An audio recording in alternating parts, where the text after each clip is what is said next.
Aproveito esta segunda-feira para fazer 2 registros de temas que me preocupam muito, senador Fernando Coelho. Veja bem que vou falar aqui da saúde, mas também vou falar depois do registro do editorial do jornal Le Monde Diplomatique, que faz uma análise, para mim, dura, mas verdadeira, sobre a realidade do nosso país. E começo com esse editorial do Le Monde Diplomatique, senhor presidente. Primeiro, dizer que todos sabem que nós todos no Brasil sempre contestamos a alta taxa de juros, né? Eu me lembro do falecido vice-presidente da República do governo Lula, o querido José Alencar, né? Ele tinha uma luta, eu diria, de gigante contra a taxa de juros. E hoje nós temos que, infelizmente, constatar que a taxa de juros no Brasil é uma das mais altas do mundo. Se eu não me engano, é a segunda mais alta do mundo.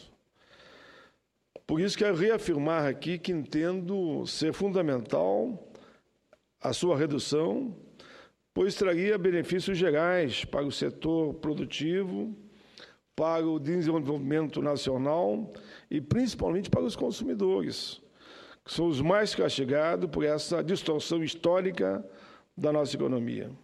Aqui, aquilo que eu falei de improviso.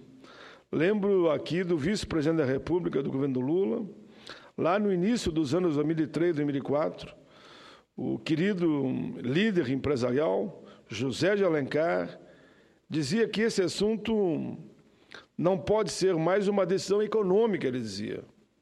E o que está faltando hoje no Brasil são, para mim, decisões políticas. A arte de fazer política está sendo deixada de lado. Tudo são decisões econômicas. E me surpreendi até positivamente que naquele debate que nós fizemos do fator previdenciário, Vossa Excelência, votamos junto, como votamos juntos também, até eu digo para aqueles que não acompanharam como deviam, e depois não dá para sair criticando até isso aquele senador, que na questão dos aposentados foi unânime, porque nós votamos o texto principal que veio da Câmara. Houve uma divergência, e eu respeito a divergência, felizmente, naquele caso, nós ganhamos, mas houve uma divergência no destaque. Mas o texto principal, o Senado votou por unanimidade, garantindo inflação mais PIB. Foi isso que foi votado. Ali não teve nem verificação de votação. E por isso que eu, às vezes, me refiro a essa questão toda que a gente está em debate, quando falto com a verdade.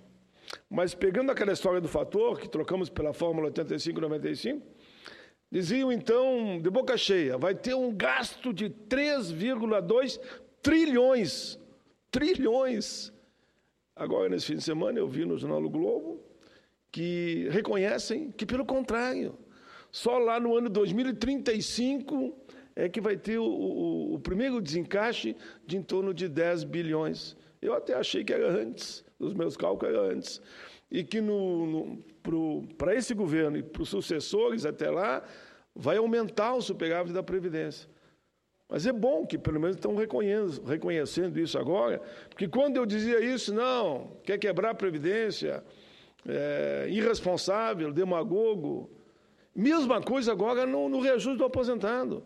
O que eu tenho visto, desculpa a expressão, mas de bobagem em relação a isso, eu digo, mas me convide para um debatezinho, em qualquer lugar eu vou.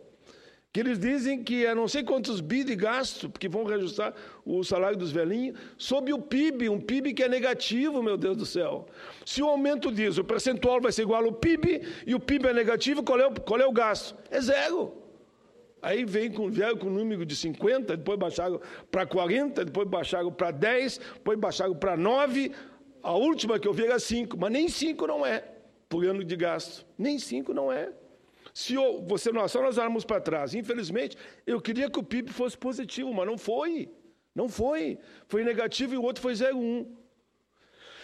Infelizmente, daqui para frente vai ser de novo na base de 0,1%, 1%, pelo menos nos próximos 2, 3 anos. É isso que está mostrando os cálculos mais otimistas. Chegam a 1%. Se o PIB é 1%, o aposentado terá lá na frente, porque essa lei só vale por 4 anos, lá na frente ele terá um reajuste de 1%. Então não me venham com esse papo furado de como eu vi alguém dizer, e não foi nenhum senador, não. Eu vi alguém dizer que o Senado e a Câmara estavam quebrando o país porque resolveram dar um aumento zero, que no fundo é zero, mas a ideia é boa, porque quando o PIB crescer, nós vamos valorizar o nosso aposentado e vamos rezar para que cresça, né? Então eu faço esses comentários na mesma linha de que alguns que dizem que aumentar a taxa de juros é bom, pode ser boa para banqueiro, mas não para o país. Não para a dívida interna, não para o consumo interno. E aqui eu trago aqui a figura do José Alencar, que era eu digo um especialista no tema, né? Repito o que ele disse, isso não é uma decisão para economista, é uma decisão para políticos.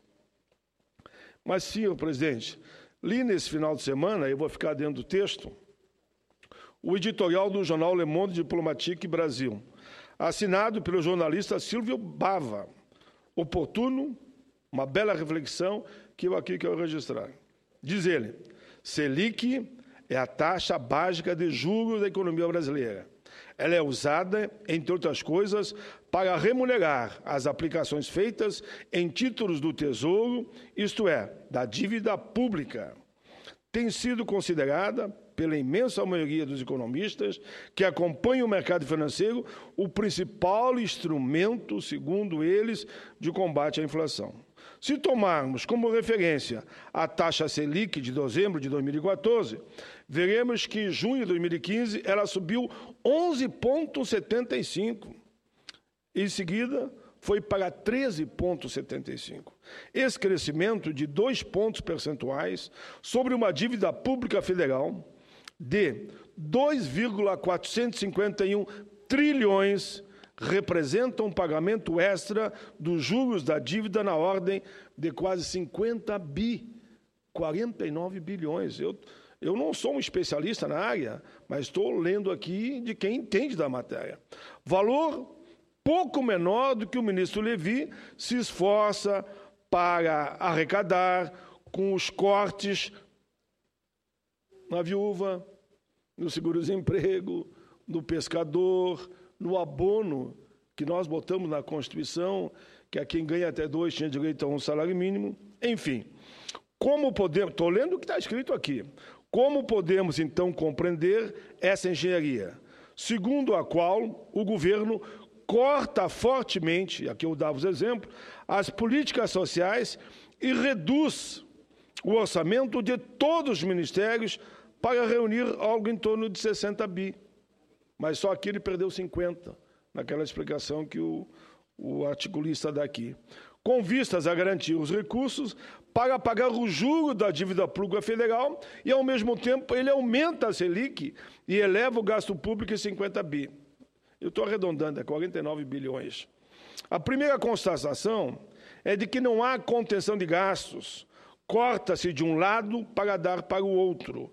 Aumentar os recursos disponíveis para o pagamento dos investidores em títulos da dívida pública federal, diminuem os recursos destinados às políticas públicas, tais como, aqui, públicas sociais, né?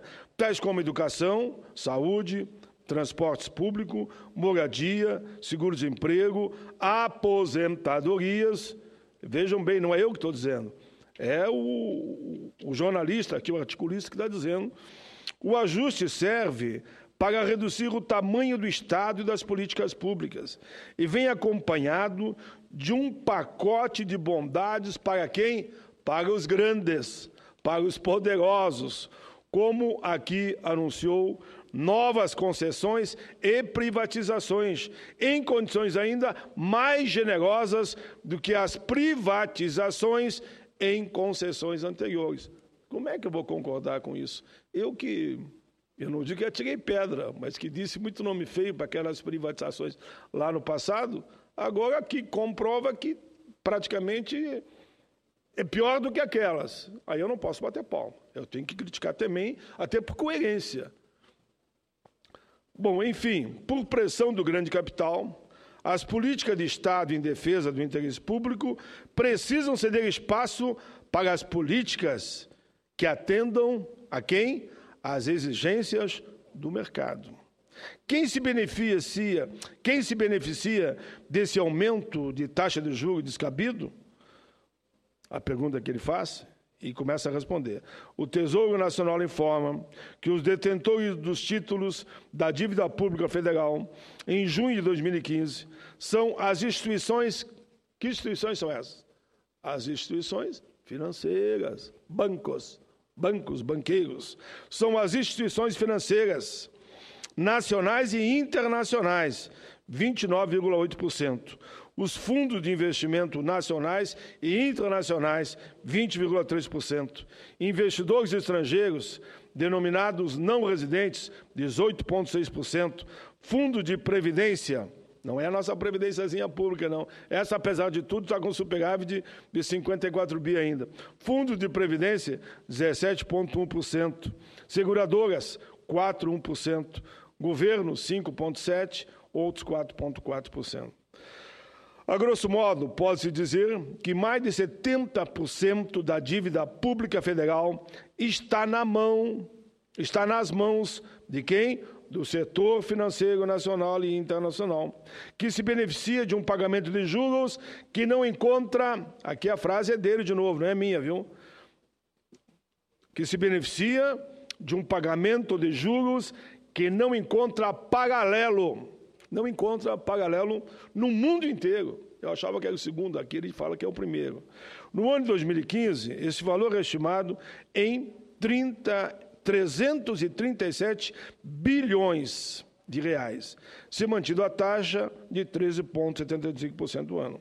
Para termos elementos de comparação, o projeto de lei orçamentária anual para 2015, antes dos cortes, propunha gasto de 109,2 bilhões para a saúde, 101,3 bilhões para a educação, 65 bilhões para o PAC, no qual entra Minha Casa Minha Vida, e 33,1 bilhões para o Brasil Sem Miséria. Tudo isso soma 308 bilhões, quantia 28 bilhões menor que o dinheiro público que vai pagar o chamado serviço da dívida. Ele explica didaticamente, por isso que eu achei interessante trazer para a tribuna. O argumento utilizado por todo o sistema financeiro, e que grande parte da mídia reproduz, as análises desse modo do setor financeiro, é 9 a cada 10 economistas é de que é preciso, sim, elevar a Selic para combater a inflação, a grande ameaça que vai erodir o poder de compra de todos e que deve ser controlado, não importa o custo social. Claro, aqui ele está se referindo os economistas que são patrocinados, naturalmente, pelo sistema financeiro. Tal mantra de que é preciso aumentar o Selic para combater a inflação, porém, parece desafiado pela realidade dos fatos. Esse argumento, diz ele, não é verdadeiro, pois o aumento da Selic incide em apenas 20% dos componentes da inflação.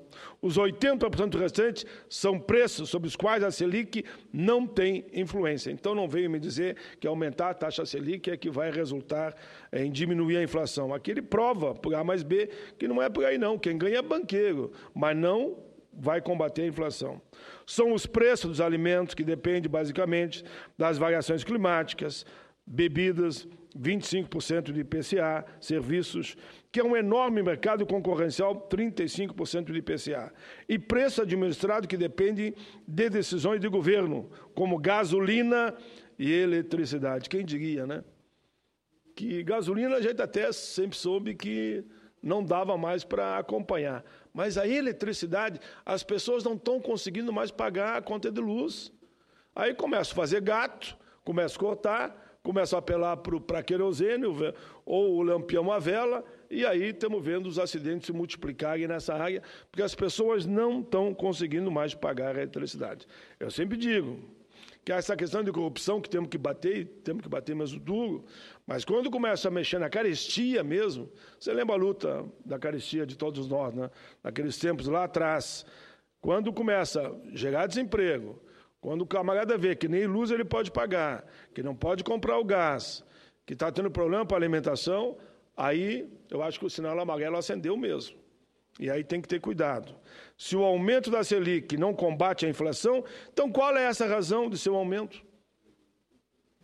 O aumento da Selic, em primeiro lugar, eleva a remuneração do rentismo e beneficia capitais especulativos internacionais de curtíssimo prazo, algo como 1 trilhão hoje em dia, que inundam de dólares o mercado brasileiro. Em segundo lugar, essa grande influência de dólares força a valorização do real, tornando o preço dos produtos importados mais atraente, na concorrência com o produto nacional. Perdemos mais uma vez. O produto nacional perde para os importados, facilitando as importações, dificultando as exportações, destruindo nossa base industrial em favor das empresas transnacionais e de um capitalismo flexível, que vai buscar os territórios em que a produção tem o menor custo e que quer garantir a abertura dos mercados mundiais, entre eles o do Brasil, para a venda de seus produtos. Aí, claro, só pode gerar desemprego. Para proteger o emprego, aí eu que estou terminando, para proteger o emprego, a indústria nacional, o aumento da renda, a expansão do mercado interno, a soberania nacional, o caminho é outro. Pelo contrário, é baixar a taxa Selic. Senhor presidente, tudo que aqui foi dito, apenas fiz alguns comentários, está no Le Monde Diplomatique Brasil. Então, quem escreve, lembro aqui de novo, é um articulista, um famoso jornalista, que vou aqui destacar de novo, porque a obra é dele. Eu apenas fiquei, infelizmente, receptivo ao texto dele, que me identifiquei, que é assim que também eu penso, né? O texto é assinado pelo jornalista Silvio Bava. Repito, oportuno, reflexivo, e por isso fiz questão de destacar. Senhor presidente, eu não quero aqui, esse eu não vou na íntegra, mas quero também falar um pouquinho aqui ainda sobre saúde, dizendo que um filósofo alemão costumava dizer que a saúde determina a felicidade. E eu concordo com ele. Os dias que eu fiquei doente aqui e acabei indo fazer uma operação, e eu vendo lá na Câmara, votando a terceirização, acabando com a reforma política, eu ficava mais sofrido ainda e infeliz, né? Mas consegui vir para cá logo depois de 5 dias. Mas diz um filósofo alemão, ele costumava dizer que a saúde determina a felicidade. Eu concordo. Segundo seus cálculos, 9/10 de nossa felicidade estariam diretamente relacionados à saúde. Não sei se esses números estão exatos, mas reconheço que é bem mais difícil ser feliz quando a saúde falha. A gente tem um ditado popular que diz sempre, né? Bom, se a gente tiver saúde, o resto a gente resolve. E é verdade, a voz do povo é a voz de Deus. E quando, por alguma razão, somos hospitalizados, eu fui recentemente, mas fiquei só 5 dias, sabemos que precisamos contar com o trabalho eficiente e dedicado de muita gente. Por isso, eu sou contra terceirizar a saúde e vamos ter uma audiência pública a discutir isso amanhã de manhã. Trabalho de profissionais de saúde, como médicos, enfermeiros, técnicos de enfermagem, nutricionistas, farmacêuticos, técnicos de laboratório, enfim, todo aquele aparato que é montado até para manter um ambiente limpo, que são profissionais que estão ali também devido às bactérias, né? Mas trabalho também de uma série de outros profissionais. Um hospital não se mantém sem serviço de limpeza, de alimentação, lavanderia, manutenção e segurança. Um hospital é uma estrutura grande e complexa, uma estrutura que só cumpre a sua função, a função de ser a fonte da vida, a fonte da saúde, mas para isso tem que funcionar, eu diria perfeitamente, com qualidade. Quando não funciona, a perfeição, um hospital agrava o estado de saúde dos pacientes e torna-se a casa de doentes, torna-se a casa da doença e da morte. Então, como andam nossos hospitais? Todos sabem que os hospitais privados, que visam o lucro, conseguem lidar bem com a situação, porque continuam funcionando e pagando suas contas, porque estão trabalhando em cima do lucro. E vida, para mim, não tinha que permitir que o lucro tivesse em primeiro lugar. Mas como estará a situação dos hospitais privados sem fins lucrativos? Dos hospitais beneficentes, dos hospitais que atendem a população do SUS? Como estarão as Santas Casas de Misericórdia e os hospitais filantrópicos? Segundo a informação do Conselho Regional de Medicina, aqui de Minas Gerais, esses hospitais recebem do SUS cerca de R$ 500 para custear o mesmo procedimento, R$ 500. Digamos que fosse o dobro. Digamos que o SUS pagasse R$ 1.000, seria possível custar toda a infraestrutura necessária para a realização de uma cirurgia de vesícula? Casualmente é que eu fiz. Sabe quanto eu paguei só por o cirurgião? 20 mil. E eles recebem, os profissionais que atuam nessa área, recebem R$ 500. Eu paguei 20 mil, dou o meu testemunho. E foi essa cirurgia de vesícula mesmo, tive que tirar uma cirurgia de vesícula com apenas R$ 1.000. Eu paguei 20 para o médico cirurgião, mas do lado do médico está toda uma equipe de enfermeiro, de instrumentista, de anestesista. Claro que não dá, não tem como achar que com R$ 1.000 vão fazer. Quando analiso a experiência porque passei, a minha própria cirurgia, tenho a impressão de que a conta não fecha, mas não fecha mesmo, nem que queira não fecha. Das duas, uma. Ou os hospitais filantrópicos não prestam o serviço, ou eles prestam o serviço, mas não pagam as contas. Eu estou defendendo eles aqui. Ou eles não fazem, ou se fazem, dão calote em alguém. Porque não tem como, com R$ 500, R$ 1.000, eles pagar os profissionais e toda a infraestrutura para essa operação. Acredito que se trata de uma reflexão importante, ainda mais quando se comemora, nesse dia 14 de julho, por recomendação da Organização Mundial de Saúde, o Dia Mundial do Hospital. A Lei Orgânica do Sistema Único de Saúde, a Lei 8080 de 90, prevê que a rede privada filantrópica participe do SUS sempre que a estrutura pública for insuficiente. Essa rede privada filantrópica beneficente, as Santas Casas, e lá do Rio Grande é um exemplo. Eu, quando vou ao Rio Grande, se não estou aqui em Brasília, é na Santa Casa que eu me socorro. As Santas Casas de Misericórdia e os hospitais filantrópicos garantem a viabilidade do SUS, a duras penas. Os hospitais beneficentes são responsáveis por mais de 240 milhões de atendimentos ambulatoriais por ano. São responsáveis por 42% total de internações, por 59% das internações de alta complexidade, mais da metade do transplante de órgãos, das cirurgias oncológicas e das neurocirurgias do SUS são realizadas pela rede filantrópica. Eles empregam cerca de 500 mil pessoas, mais precisamente 480 mil pessoas, 480 mil empregos diretos e dão trabalho a mais de 1/3 de 400 mil médicos do Brasil, constituem um dos motores mais importantes do sistema de saúde brasileiro. Apesar disso, ou por causa disso, estão passando por dificuldade. E não poderia ser diferente.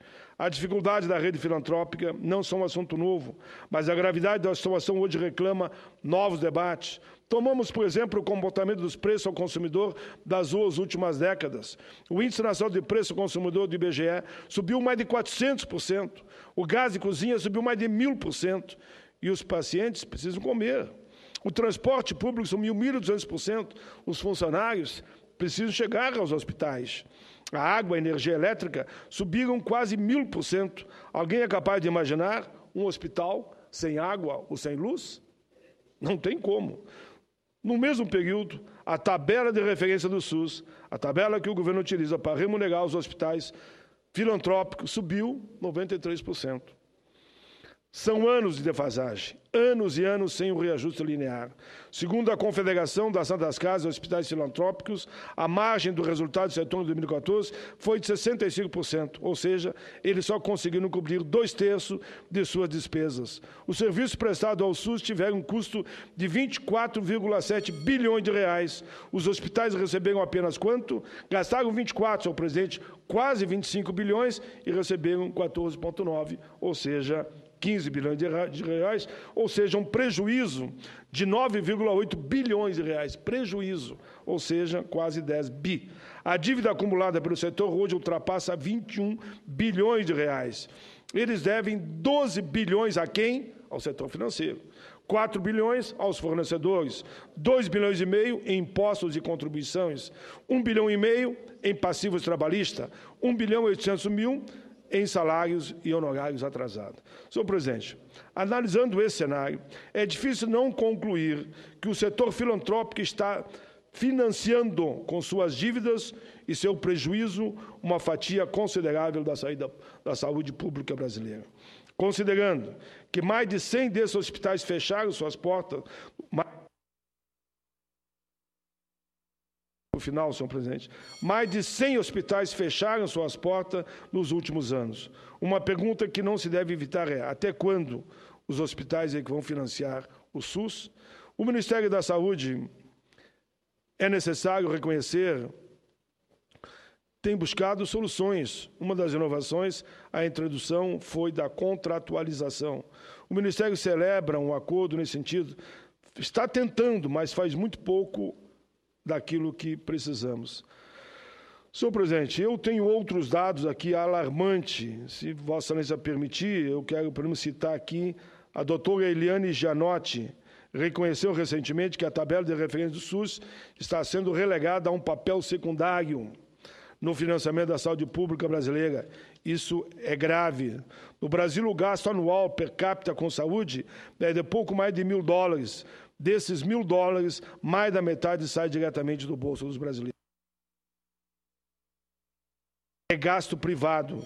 Enquanto outros países custeiam, via de regra, mais de 70% dos gastos nacionais em saúde, o Estado brasileiro contribui com menos da metade.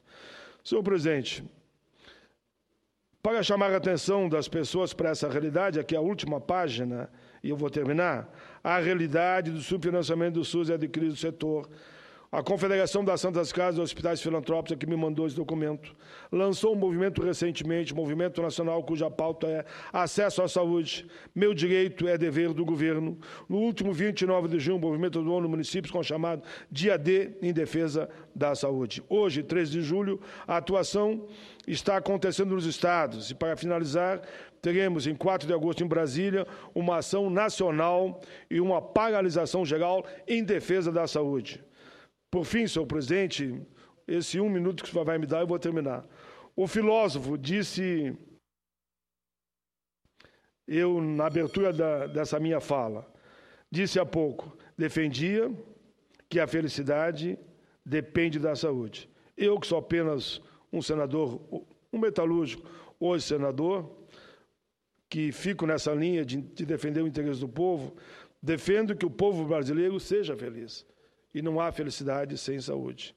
Conhecendo minha posição, é possível que o filósofo elaborasse um tipo de raciocínio assim, muito ao gosto dos filósofos. Se a saúde é indispensável à felicidade, e se o povo brasileiro merece ser feliz, conclui-se então que o povo brasileiro merece ter saúde. Nada mais simples, nada mais lógico, nada mais natural.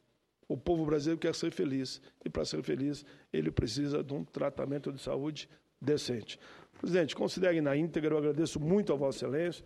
Para mim era muito importante, havia uma expectativa muito grande, principalmente desse setor que tanto sofre dos hospitais, que eu comentasse esse tema como aqui eu fiz, e como também falei da bendita taxa de juros, né? Por amor de Deus, tem que diminuir a taxa Selic.